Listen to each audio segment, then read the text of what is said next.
Good morning, afternoon or evening, wherever you are. I'm Paul Clark, and today in my watercolour guide we're going to look at 5 different techniques for painting rocks. So let's get going.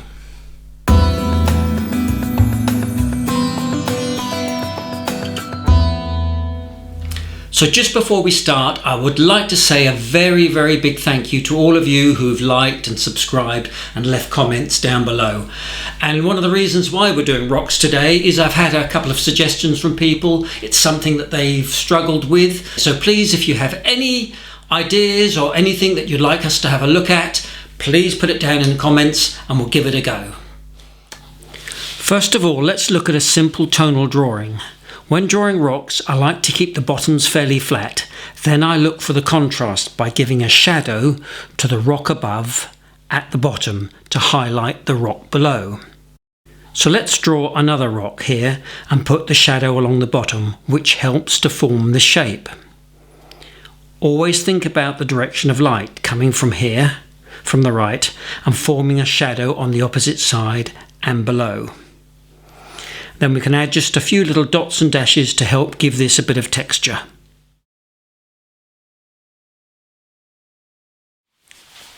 Okay, the colours I'm going to be using today are my normal 3 primaries: cobalt blue, alizarin crimson and cadmium yellow. I'm also going to be using some yellow ochre, some Payne's grey and a touch of burnt umber. For my brush, just the one today, my trusty number 12 round. So now we're going to look at these 4 rocks with a different texture for each one. I'm starting here by painting a simple yellow ochre wash over the complete rock. Once dry, I'm going to use a piece of wax. Now this is just half a piece of cheap tea light, and then gently rub it over the surface of the rock. Then, with a darker burnt umber wash, I repaint it, and as you can see, the wax has made a resist with a great texture. If you look at the rock above, this has been done in exactly this way. Just add a little shadow here, and we're done.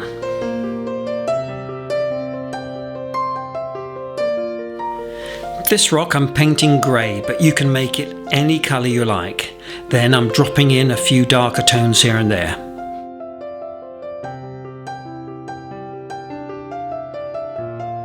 Now, while it's still wet, I'm using up a screwed up piece of kitchen roll and lightly dabbing out some of the paint.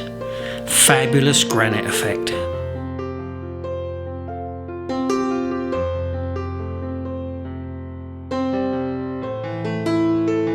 Then, in with a little darker shadow. And now, of course, it's time for a little bit of splatting for extra texture.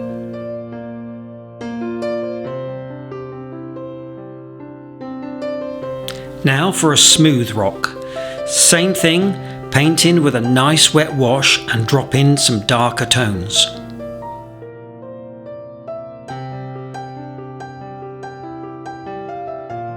Now, dry your brush totally and lift out some of the lovely soft highlights along the top edge.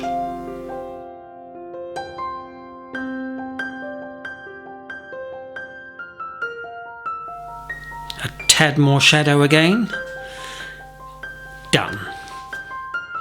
Okay, rock 4. That's a cheese, isn't it?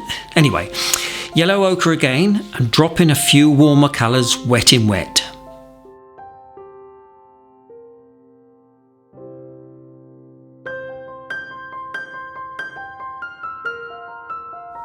This time I'm going to put in some green tones to suggest some kind of moss or vegetation here.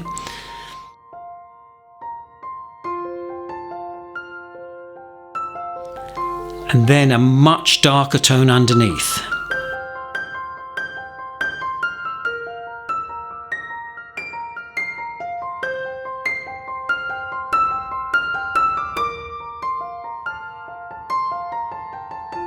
And a little bit more warm tone here.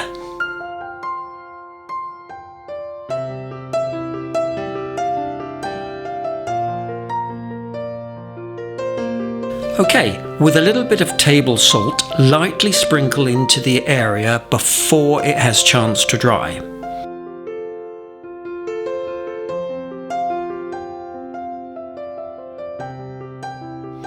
Now when it's dry, you can see this lovely feathery texture it's created. I've also used the salt on these 3 rocks here in the foreground. Now when it's totally dry, I'm painting in a very dark shadow using some Payne's Grey to give it some form and contrast.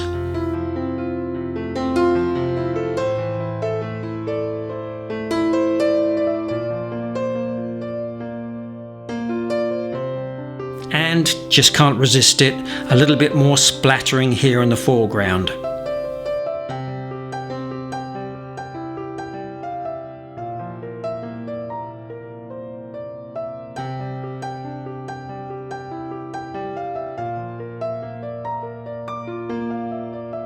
Then, if you need to, you can dab out with a tissue any splats that you feel are perhaps a little bit too dark.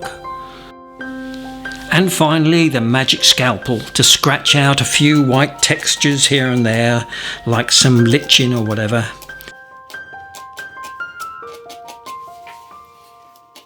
Anyway, that should do it.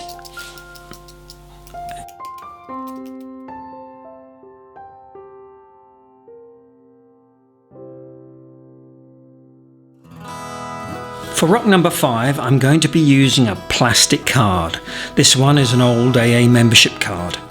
Other breakdown services are available. And that's what I use to paint these other rocks in the painting. So, paint in the conventional way. This is a yellow ochre with a tad of cobalt blue added.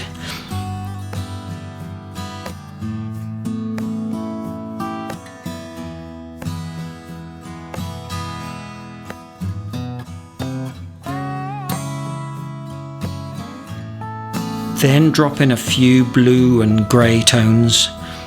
This here is just a little touch of Payne's Grey.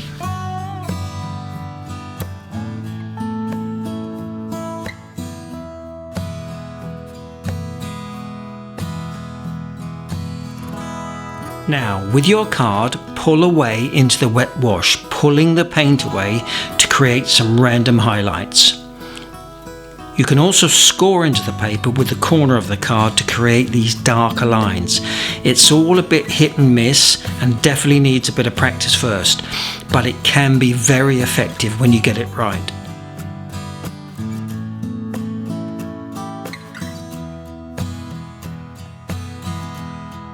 While it's still wet, I'm dropping in a few shadow tones on the right hand side.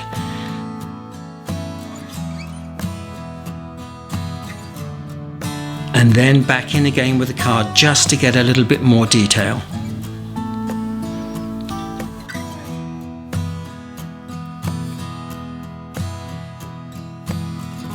Okay, when it's dry, of course, a little more splatting is required.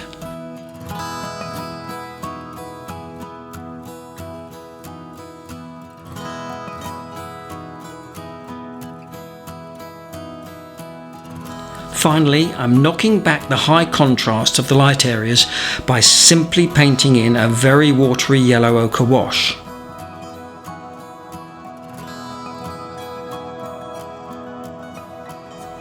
As always, I'm in danger of overworking it, so I think we'll leave it there, shall we?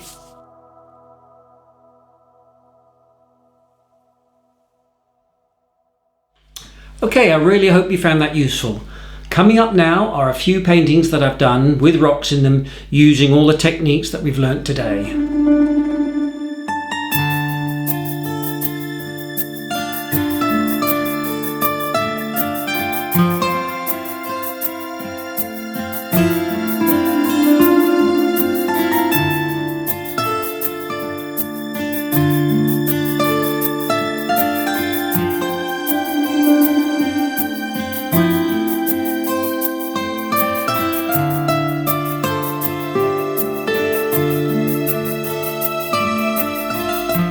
Well, I really hope you've enjoyed today's lesson. Please don't forget to like, subscribe, leave a comment with any ideas and suggestions, and hope to see you all again soon. Take care now.